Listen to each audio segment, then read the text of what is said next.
Masigla ang Happy Family School of Excellence dito sa Upper Thomson, Singapore dahil sa mga batang Pinoy. Nagsimula ang eskwelahan bilang homeschool noong 2015 na binuo ng accountant na si Ninalyn matapos bigong maipasok sa local school ang anak niyang si Gabriel. Sa Singapore kasi, limitado ang slot sa public school para sa mga dayuhan dahil priority ang permanent residents. Di naman kayang tustusan na maraming OFW ang international schools na hanggang 2,000 Singaporean dollars o 75,000 pesos ang tuition kada buwan.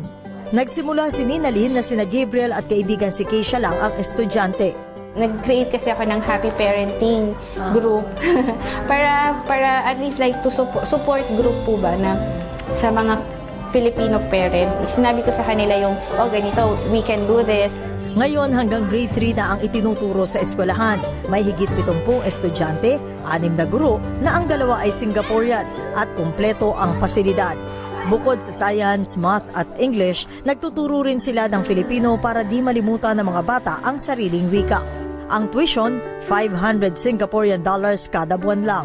Education is very important, especially at this age, because it's the foundation years. So if any break there will definitely affect them in the future years. How important is this school to you? Like 100%. Nag-apply na si Ninalyn sa Ministry of Education ng Singapore para makapagturo hanggang grade 6. Pinapaalalay naman ng Philippine Embassy ang eskwelahan sa Commission on Overseas Filipinos. Kailangan punuan ho dahil siyempre may minimum requirements din ng mga eskwelahan dito. Sa mga buildings, may safety requirements. Dapat makipag-ugnayan ulit sila sa amin, mapag-usapan kung paano.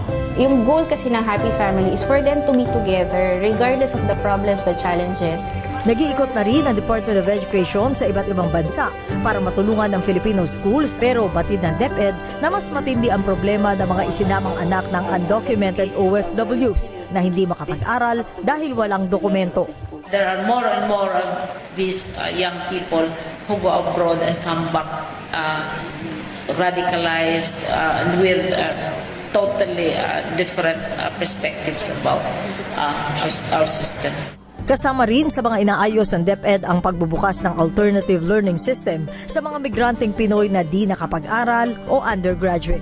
Sherian Torres, ABS-CBN News, Singapore.